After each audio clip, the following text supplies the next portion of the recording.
So, good morning, everyone. Fáilte a gach céine Seach an seo inniu. It's been some years. Last year we had a conference and it was entitled Our Evolving Landscape. In some ways it was quite prescient, but evolution to me is something that moves quite slowly. I think we missed the word rapidly because within nearly 24 hours, everything had changed. The world had changed. And in some ways, we dealt very well with it. In some ways, we didn't deal quite so well with it. But at the end of the day, I think for those of us who've been working at the edge of technology for quite some time, it really bounced schools, teaching, learning into an area that it might have taken us another 5 years to get to. So for all that has not been so pleasant about this, I think there is a great deal of excitement that we must acknowledge. For CESI itself, certainly things came to at the right time. Our CESI staff room, an idea which had been floating around for more than a year, suddenly it was the right time. And we now have a wonderful resource on YouTube where we have discussions, webinars taking place with great regularity. As you remember, back in 2017, we introduced the idea of the community of practice at a local level, and Richard went around the country for the best part of 2 years, and at the end of it we had our facilitators guide, and the plan had been to move that out and to start seeing communities of practice taking place around the country. Again, interrupted by what had happened, so we took a tentative step and we developed CESI CS community of practice for people to chat and talk about the whole area. We've had 2 meetings so far, and we look forward to many meetings in the coming year and into the future. The backdrop, or what should I say, the backdrop to Leaving Cert Computer Science has been a fairly bouncy one. One never have anticipated that for the first year of the exams they wouldn't actually happen. But what I would like to do is I'd like to pay tribute at this stage to the tremendous work that's done by PDST, to those in phase 1 and continuing phase 2 and phase 3, and now into phase 4 of this tremendous development within Irish education. And one of the characteristics of the tremendous work they're doing is the partnership that has developed with CESI and PDST, showing, I think, in a very, very good way what can happen when the informal and the formal get together with one goal in mind. So hats off to everybody involved there. We've seen the development, I think the final dots on the ink is just drying on a new JC short course for cyber security, and equally members of CESI have been involved with a project on AI which has been run from a school in Turkey. But what we've got to remember is that CESI is really for all, and it's never has had the vision of just being CS. It's technology in the broadest sense, and we welcome everybody and everyone who has any interest, from the tiniest little mite, a 6-month-old, I think I saw on somebody's lap there earlier today, Mr. Charlie Quill is joining us, right up to whoever is in the 3rd level and beyond in terms of education. So we come to today and our title today, which is Adapting Digitally to a Changing Reality. Most definitely it has changed, but I think that it's full of excitement. And that excitement is what we come in our conference to share with one another, the things that we have learned and developed over the year, what we found worked. And also I think it's great we always share what didn't work and learn from our mistakes, because if you don't make mistakes, really do you make anything. So without further ado, I would like to get the ball rolling by inviting Deirdre Hodson to give us our keynote. Deirdre works in the European Commission Department for Education, Youth, Sports and Culture in Brussels. And of course, the wonderful thing about the nature of the conference today is that the very technology that we are using and attempting to use with students in school has allowed Deirdre, who is sitting in her house in Brussels, to join us today to deliver this keynote. So without further ado, I'd like to hand over to Deirdre at this point. Deirdre, the floor is yours. Thanks a million, Adrian, and it's great, as Adrian said, I'm here in Brussels, but I kind of feel like I'm in Ireland today, and it's just lovely to see so many familiar faces and to be spending the day with you. So I'm going to screen share now and share a few slides with you. Okay, off we go. So I'm in Brussels, I live and work in Brussels, and I work at the European Commission's Education Department. And what I'm going to do today is just to share some thoughts with you around this question. You know, as Adrian said, it's just been a really huge year in terms of technology being used during this terrible public health crisis that we're living through. And what a kind of seismic change between two CESI conferences from Athlone last year to today when we're all meeting online. So we've seen, you know, technology for learning being deployed at such a rapid kind of speed and scale none of us would ever have imagined. So today I'm just going to be sharing a few thoughts around that question. You know, are we at a turning point for digital education, or is this just a blip and we're just going to go back to where we were before in terms of technology use? So just to say a few words, you know, as you know, in Europe, you know, the EU member states are responsible for running their own education systems, but where we come in at the European Commission is we link countries together. We link policymakers to share ideas and experiences between countries. We fund projects, staff and student mobility through Erasmus+. We carry out studies and research, and we develop tools and platforms to link schools and teachers across Europe. And I'll be talking about some of those in a moment. So when I say digital education, we work both on the digital skills piece. So we know that our young people in Europe need to be able to use and understand and create with technology. So not just be passive consumers of technology, but to have those critical and creative skills. And we look as well at how we can harness the potential of technology to enhance learning. So first of all, before I share some thoughts around digital education, I want to start with a church. So does anybody know where that church is? It looks like Marino. Oh my, that was really quick. That was really, really quick.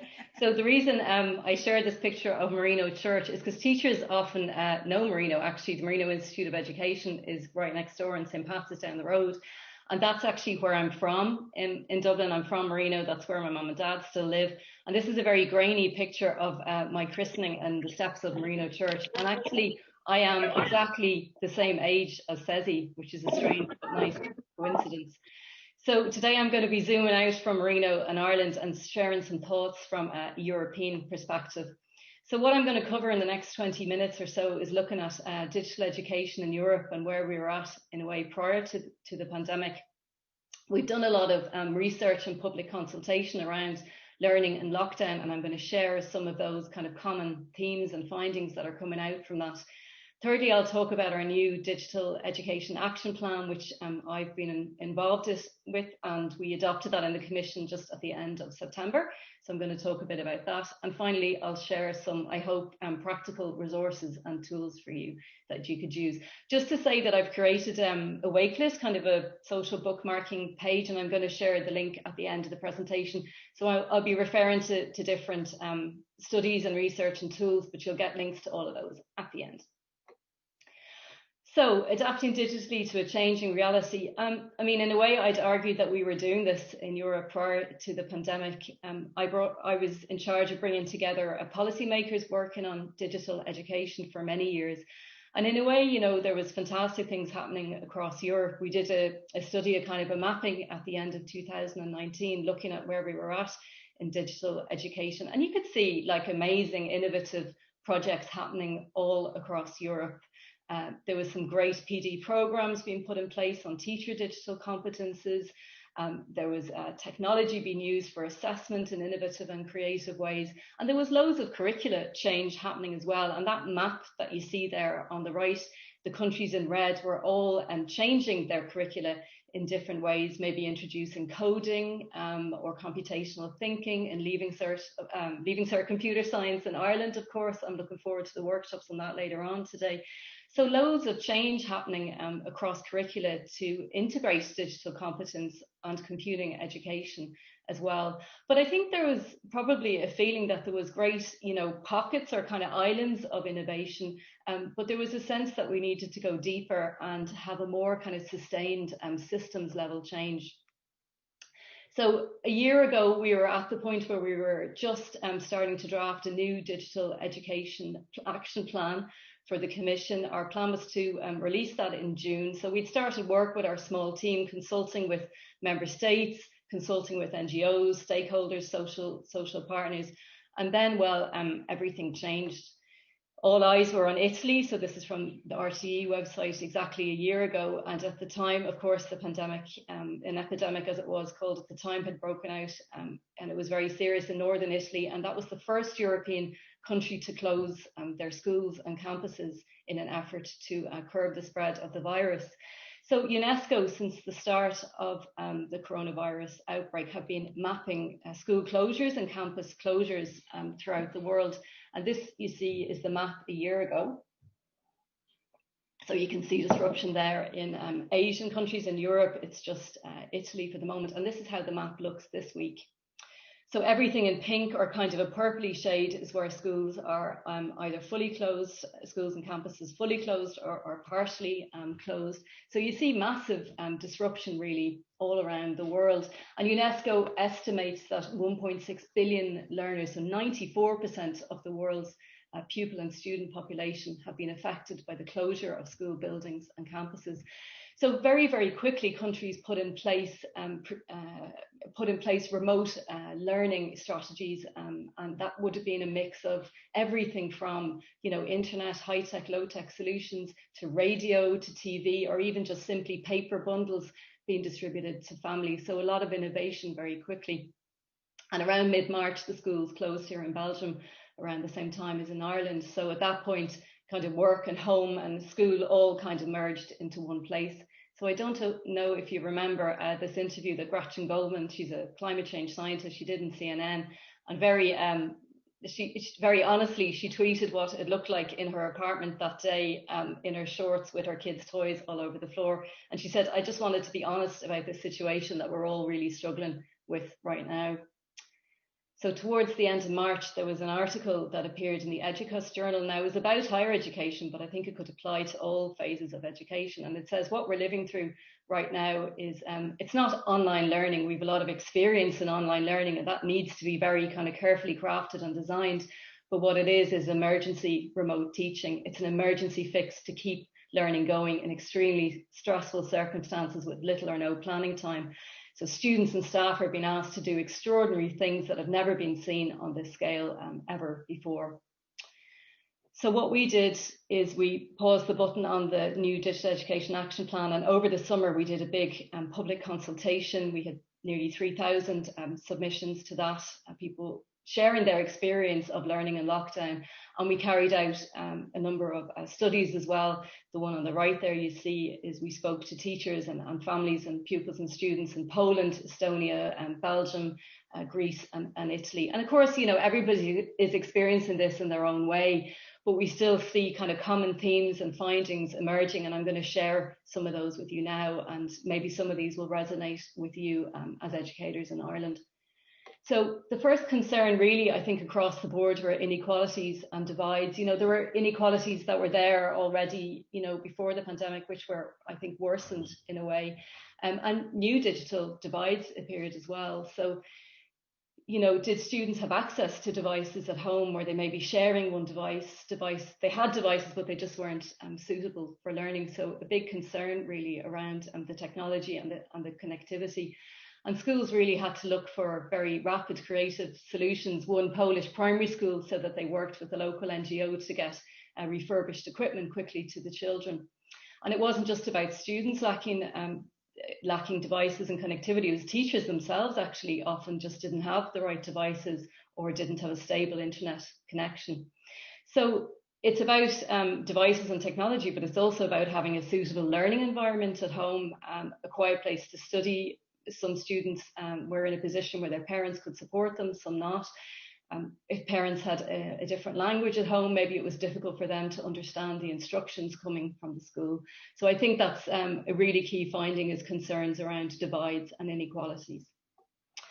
Now, for the vast majority of schools in Europe, it was the first time they'd ever had to switch to any kind of remote teaching and learning mode. So, organising classes was a massive challenge. These large kind of live classes proved difficult for many teachers, and many of them switched to kind of smaller live group sessions. Many teachers felt that they were lacking advice and support as well. Interestingly, in Flanders, in Belgium, the ministry got in touch straight away with an association called BedNet, And BedNet helped support students who are out of school longer term due to illness, and they'd actually been helping students learn remotely for more than 14 years. So schools were struggling really with how to adapt the curriculum to online, you know, what to cut, what to focus on. And assessment, of course, was a huge challenge. As one teacher said, traditional assessment just can't work with remote teaching. Around kind of tools and platforms, there was a lot of confusion and frustration. Many platforms were being used, sometimes too many platforms, and they weren't always accessible to learners with disabilities. Teachers as well were confused around data as well. So some of these platforms generated data, but they didn't really know how to use that data to understand student learning. And sometimes they didn't even have access to the data if they were using kind of free versions of tools as well. So a key message we're getting is that there's a need for better platforms, more user-friendly tools as well that were designed really with education in mind rather than business. And a need for high quality online content. Now, the next finding is around skills for teachers, students and parents. Now, teachers and school leaders who had used technology before said that they were in a better position to make the shift, but even for them it was very difficult. You know, as one Estonian teacher said, it's a different ballgame when you use teaching technology as your central feature in teaching. It's very different to using it in the classroom. Teachers said they underestimated the amount of time for planning or how long it would take students to complete assignments as well. And online privacy and safety issues became a major concern. You might relate to this one. A lot of teachers said that if the teachers that were more comfortable with technology were really called upon to help in this period. And many of them lacked kind of having an ICT coordinator in the school as well. And one school leader in Flanders said that he really feels that every school needs a full-time ICT specialist to help, and that person needs to understand remote learning as well. So students, digital skills, pupils and students, I mean, they may be kind of used to technology, but I think it was very different for them to have to use technology as a tool for learning. But it didn't just stop at their digital skills. Students needed to be, especially older students, more self-organized, more adaptable, more flexible. And as one teacher said, we're asking the students to show self-regulation skills, but we've never really paid much attention to this before in school. And then the parents, in our public consultation, 31% of parents said that they needed help to understand the digital tools that their children were using. So the next point is around mental health and well-being. So a lot of the feedback we were hearing is that there were major concerns around student well-being, isolation, students lacking the social contact with their peers, parents under stress, losing their jobs. So that was a major concern, but also teacher stress and exhaustion was reported as a problem. You know, teachers spending long hours in front of the screen, you know, juggling their own caring responsibilities. And isolation was a big issue as well. You know, teachers missed the contact with colleagues, and many of them struggled having to sort out problems on their own. But, you know, as Adrian kind of said at the start, I think out of this, there's also some kind of very positive things emerging as well. And just to share some of those with you. You know, teachers were saying that they really just kind of got on with it and self-organized to share what was working and not working. In many cases, they were kind of missing top-down instructions. So they just, you know, networked together. And I think that's certainly something that happened as well in Ireland with CESI members sharing their own experience. It was a period of real rapid innovation. You know, people say that education can be slow to change, but look, solutions, you know, were found really quickly to keep learning going, trying out, you know, new ways, agile solutions, adapting quickly, you know, connecting, new ways of connecting with parents and families as well. It's been a period of really rapid upskilling as well. You know, our public consultation, teachers said that 86% of them felt they'd really improved their digital skills during the crisis, and 80% of them planned to do more training on digital in the future. We saw new understandings of technology, the drawbacks, the benefits, the challenges of using it as well. And I think during this period, new partnerships emerged in many countries. So schools partnering with local NGOs, maybe with libraries, cultural sector, with companies and others in their community. And a lot of the public broadcasters, like we saw in Ireland with RTE, stepped in to create and provide content as well. So one message that we were hearing too, that kind of prior experience and investment in digital capacity really helped ease the transition. As one teacher said, you know, if I had to start learning from zero, the learning curve would have been much slower and much more difficult. So prior experience with technology use, schools that had already invested in digital planning, and also at systems level, you know, systems that had put in place, you know, very robust PD programs for teachers prior to the pandemic. I think all that investment paid off. So just to kind of talk about where we were at in terms of our digital learning plan. So digital action plan. I said at the start that we were due to adopt in June. In the end, we adopted in September. So this kind of sets out what we're going to do in terms of the European Commission for digital education over the coming years. But also it's a call for action to the member states as well. And a key message that we put in the plan really is that this period has shown us that technology can be a great enabler. It can keep, you know, students, pupils, adult learners, you know, it can help them, keep them connected to learning. It can keep learning going, but it can also be a huge barrier and an obstacle when these students and pupils and adult learners can't access the technology. They haven't got the appropriate equipment, or where the skills were lacking. So a message we put in the plan is really that the crisis forces us to rethink how we can embed technology into education practice in, I'd say, both a purposeful and strategic way. And this really needs to involve all parts of the education system. It needs to be a concern of everybody working in education. So the new action plan has two priorities. Number one, developing a digital education ecosystem in Europe, which means investment in infrastructure, investment in digital capacity building, investment in skills and high quality learning content, you know, tools that are user-friendly, suitable for education, and secure platforms which respect privacy and ethical standards as well. Now, the second priority is around boosting digital skills and competences. And a key message in the new plan is that really all learners in Europe need to be able to develop their digital competences from an early age. And this includes high-quality computing education and an understanding of artificial intelligence as well. And just to mention, an important aspect of this is making sure that in Europe, girls and young women are equally represented in digital studies and further on in careers.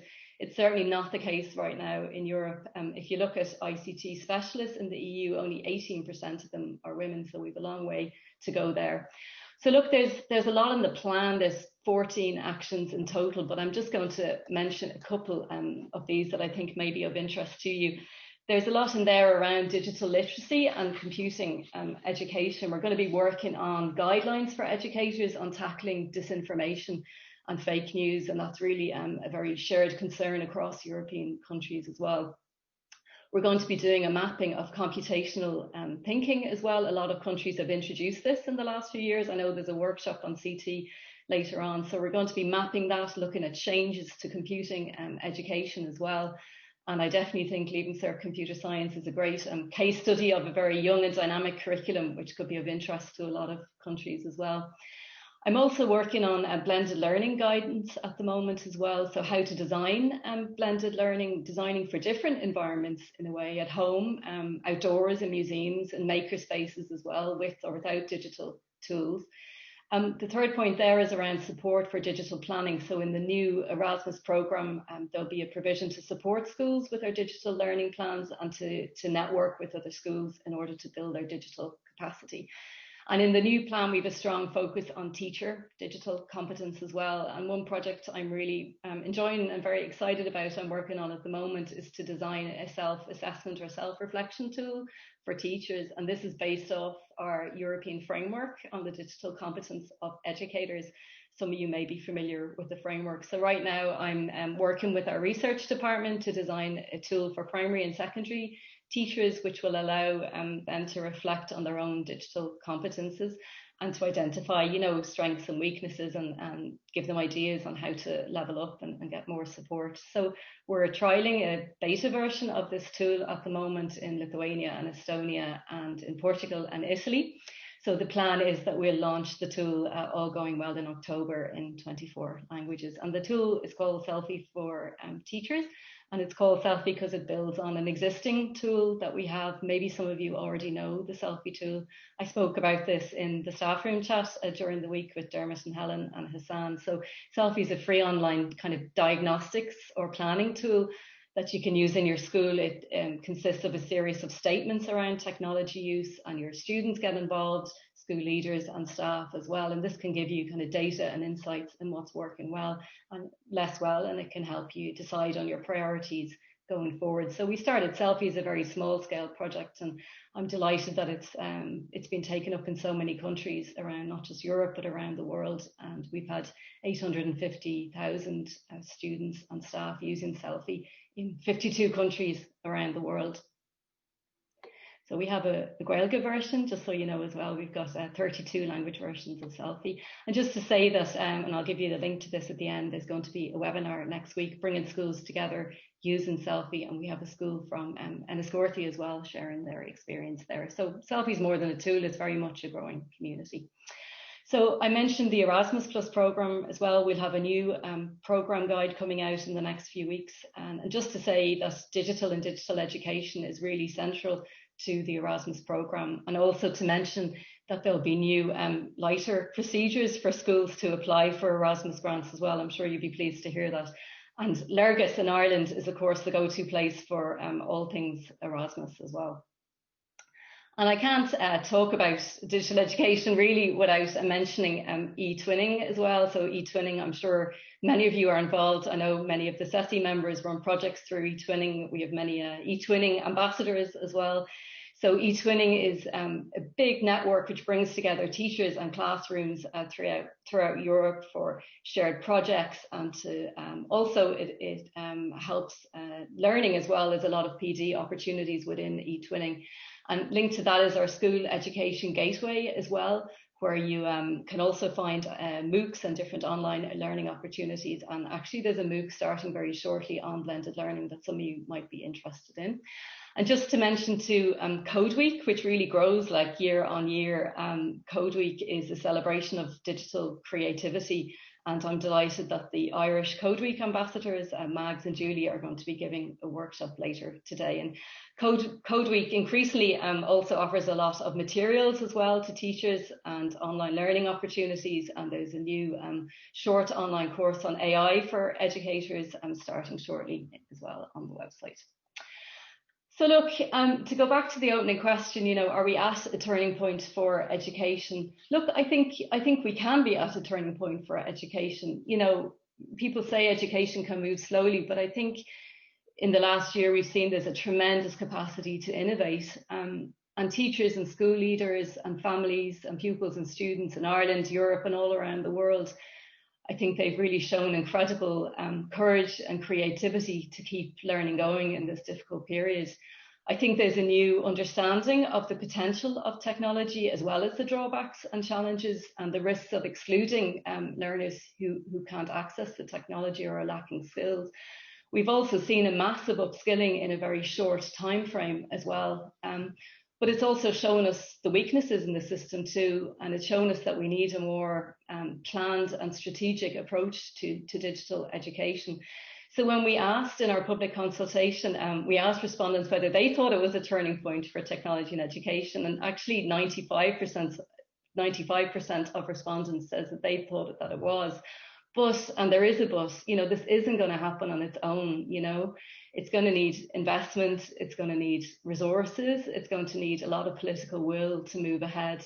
I think all of us, no matter where we work in the education system, we need to get on board, you know, from schools to policy level. As the saying goes, you know, the best way to predict your future is to create it. So a key message I have for you is that adapting digitally to a changing reality, I feel, is really a task for all of us. And from a European perspective, there's really a great willingness to learn from this period we've been going through and share together. And we'll be creating a new European digital education hub, which will network organisations like the PEDST with their European equivalents, and just to really help us kind of learn. And I think we need to continue to learn from what we're going through right now.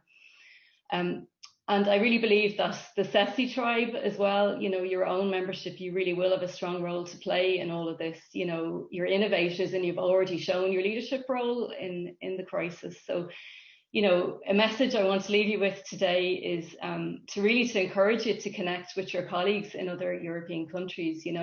You're part of the CESI tribe in Ireland, but I really think you're part of a wider tribe, a wider community of like-minded innovator teachers and innovative schools in Europe.